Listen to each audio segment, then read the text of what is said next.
Hello দর্শক, আসসালামু আলাইকুম। আশা করি সকলে ভালো আছেন।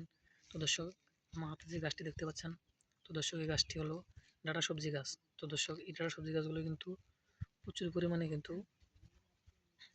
কার্যকরী। তো দর্শক এই ডাঁটা সবজি কিন্তু আপনারা কিন্তু এ রান্না করে কিন্তু খেতে পারবেন। তো দর্শক এই ডাঁটা সবজিগুলো চাষ করে কিন্তু আমরা প্রচুর পরিমাণে লাভবান হয়েছি।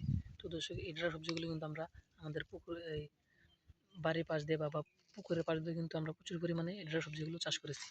তো দর্শক এটার সবজিগুলো চাষ করে কিন্তু আমরা ভালো ধরনের লাভবান হয়েছি। তো দর্শক আপনারাও কিন্তু চাইলে এইভাবে এটার সবজিগুলো চাষ করে কিন্তু প্রচুর পরিমাণে লাভবান হতে পারবেন। তো দর্শক এটার সবজিগুলো যদি আপনারা চাষ করতে চান তাহলে আপনাদের এটার সবজি গাছের বীজগুলো বাজার থেকে কিনে আনতে হবে।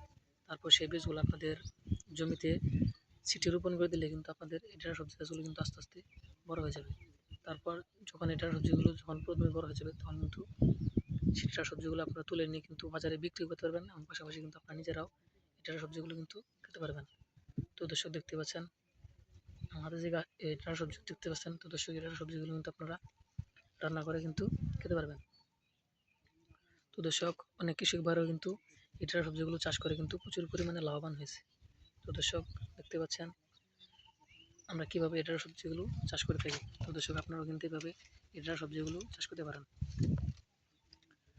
তো দর্শক এটার সবজিগুলো যদি আপনারা চাষ করতে চান তাহলে আপনাদের এটার সবজি গাছের বীজগুলো বাজার থেকে কিনে আনতে হবে। তারপর সেই বীজগুলো আপনাদের জমিতে ছিটিয়ে রোপণ করে দিলে কিন্তু আপনাদের এটার সবজিগুলো কিন্তু আস্তে আস্তে বড় হয়ে যাবে।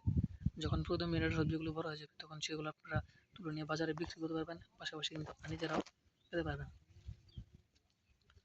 তো দর্শক দেখতে পাচ্ছেন আমরা কিভাবে এটার সবজিগুলো চাষ করি। তো দর্শক আপনারা কিন্তু এভাবে এটার সবজিগুলো কিন্তু চাষ করতে পারেন। তো দর্শক আমাদের ভিডিও যদি আপনার একটু ভালো লেগে থাকে তাহলে অবশ্যই চ্যানেলটি সাবস্ক্রাইব করে দিবেন এবং ভিডিওতে একটি লাইক করে দিবেন। ধন্যবাদ, সকলে ভালো থাকবেন। আসসালামু আলাইকুম।